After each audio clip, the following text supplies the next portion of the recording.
नमस्कार, top 10 news में आपका स्वागत है। मैं हूं राम सकल यादव। आइए दिखाते हैं आपको आज की छोटी बड़ी खबरें।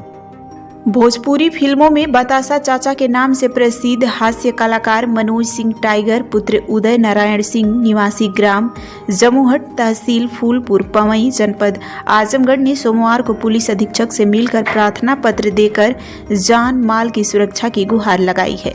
उनका आरोप है कि बिहार विधानसभा चुनाव में छपरा विधानसभा सीट से राष्ट्रीय जनता दल के टिकट पर चुनाव लड़े भोजपुरी फिल्मों के स्टार कलाकार खेसारी लाल यादव की हार के बाद उन्हें लगातार धमकियां मिल रही है।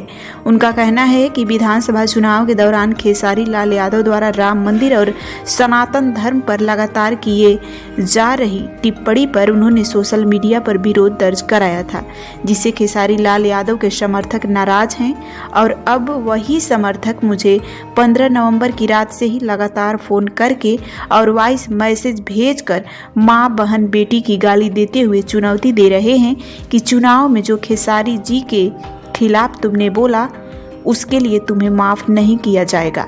मनोज सिंह टाइगर का कहना है कि उनका जीवन सार्वजनिक है और अभिनय के सिलसिले में कभी कहीं आना जाना होता है। ऐसे में खुलेआम चुनौती देने वाला अज्ञात कभी भी मेरे और मेरे परिवार के साथ कुछ भी अनहोनी की घटना करा सकता है। एसपी को दिए गए प्रार्थना पत्र में भोजपुरी फिल्मों के हास्य अभिनेता ने मांग किया है कि मुकदमा दर्ज कर अज्ञात धमकी देने वाले को गिरफ्तार कर कड़ी कार्रवाई की जाए, जिससे उनके जान माल की सुरक्षा हो सके। ये मामला ये है सर कि हर व्यक्ति की अपनी विचारधारा होती है और सबकी अपनी विचारधारा होती है और अपनी विचारधारा के तहत कोई भी इंसान किसी अपनी राय रख सकता है। तो श्रीमान जी, मैंने भी क्या किया, मैं भी हमेशा बीजेपी की तरफ से रहा हूँ, दिनेश जी के भी चुनाव प्रचार में रहा हूँ, बढ़ चढ़ के हिस्सा लेता था। बिहार के चुनाव के तहत जब भी कोई बात होती थी, जब सनातन के बारे में बात हुई या किसी और के बात हुई, तो खेसारी के वक्तव्य को भी मैंने हमेशा उनके प्रश्नों का जवाब दिया कि आपको ऐसा नहीं करना चाहिए। जबकि उनको जब नचनिया बोला गया तो उनके नचनिया के सपोर्ट में मैं खड़ा रहा। फिर अचानक चुनाव खत्म होने के बाद मेरा एक पोस्ट जाता है जिससे मैंने लिखा, जिसमें मैंने बोला था कि भाई देखिए, आपकी हार से मैं दुखी हूँ, पर आपके बड़पोलेपन ने आपको हराया। तो उसके जवाब में मेरे पास फ़ोन आने शुरू हो गए, मुझे गालियाँ देने लगे लोग, तुम्हारी माँ का, तुम्हारी बहन का, तुमको ये कर दूंगा, वो कर दूंगा, कहाँ रहेगा साले। फिर मैंने फ़ोन कट कर दिया, मैं कट कर देता था, तो अलग अलग फ़ोन से आते थे, व्हाट्सअप कॉल आता था। फिर मुझे मैसेज, जब मैंने फ़ोन उठाना बंद कर दिया तो मेरे पास व्हाट्सअप मैसेज आने शुरू हुए और सारा डिटेल हमारे पास है, सारा मैसेज हमारे पास है, जिसमें मेरी बहन को, मेरी माँ को, बेटी को बुरी तरह से गाली दी जा रही है कि तुमको रेल दिया जाएगा, तुमको शूटिंग नहीं करने दिया जाएगा, तुम समझ क्या रहे हो, तुम काहे इतना बोल रहे हो। तो सर, एक व्यक्तिगत तौर पर मैं एक सेलिब्रिटी हूँ, शूटिंग करता हूँ, तमाम प्रोड्यूसरों का पैसा मेरे ऊपर लगा है, मैं इस सेट से उस सेट जाता हूँ, रास्ते में मेरे साथ कुछ हो जाए तो सवाल उठेगा कि फिर आपने कंप्लेन क्यों नहीं किया। तो एहतियातन अपने सुरक्षा में मैं एसपी साहब से मिलकर, क्योंकि मैं आजमगढ़ का रहने वाला हूँ, तो मैंने सोचा कि मैं अपने जिला में ही एसपी साहब को एक मतलब अवगत करा दूं, एक एफआईआर कर दूं। तो किसका नाम है एफआईआर में? जैसे आप सर देखिए, अभी व्यक्तिगत तौर पर तो मैं किसी का नाम नहीं ले सकता, क्योंकि भीम भारती के नाम से उसका मोबाइल नंबर है, उसने नंबर फीड नहीं किया था, उसने डीपी चेंज कर दिया। लेकिन जो मैंने स्क्रीनशॉट मारा है उसमें खेसारी को माला पहनाते हुए या बुक्के देते हुए फोटो है। फिर उसने अपना डीपी चेंज कर दिया।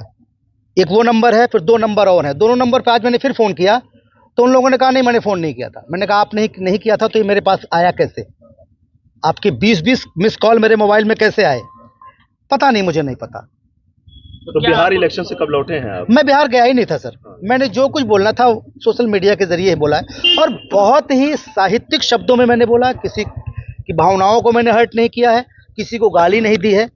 सिर्फ ये जवाब मैंने दिया है कि भाई सनातन का विरोध आपको नहीं करना चाहिए। तो क्या आपको लग रहा है कि ये खेसारी प्रत्यक्ष रूप से? मैं प्रत्यक्ष रूप से भी नहीं बोल सकता जब तक इसकी बात, क्योंकि हमारे साथी कलाकार हैं, हम लोग 18-19 साल साथ में काम कर रहे हैं और मैं बड़ी इज्जत भी करता हूं, बहुत प्यार भी करता रहा हूं। लेकिन अगर वो अप्रत्यक्ष रूप से पीछे से कर रहे हैं तो अच्छी बात नहीं। तो इनडायरेक्टली ये माना जाए कि उसी विरोध के बाद से ही ये सारी चीजें शुरू हुई जी, सब कुछ, उसके पहले कुछ था ही नहीं। हाँ। सिर्फ इसलिए कि मैं क्यों बोल रहा हूँ भाई, यहाँ फ्रीडम, हर आदमी को फ्रीडम ऑफ चॉइस, सबकी अपनी अभिव्यक्ति की आज़ादी है, मैं भी बोल सकता हूँ। क्या चाहते हैं आप? मैं सर ये बस इतना चाहता हूँ कि मेरी कल को कुछ हो मेरे साथ तो तमाम प्रोड्यूसर हैं जिनका, अगर प्रोड्यूसर का पैसा नहीं भी तो हर आदमी को अपनी जान की चिंता होती है। तो एहतियातन मैंने यहाँ पर, मैं आजमगढ़ का रहने वाला हूँ, तो मैंने सोचा कि एसपी साहब को एक मैं संदेश दे दूं, एक अपना FIR दर्ज करा दूं, ताकि कल को, हाँ, सुरक्षा के दृष्टिकोण से, ताकि कम से कम कहीं कुछ बात हो तो ये तो हो कि मैंने बोला था। अच्छा, मीडिया के माध्यम से आपको अगर खेसारी को संदेश देना हो तो क्या कहेंगे कि राजनीतिक विरोध अलग है और व्यक्तिगत संबंध अलग है?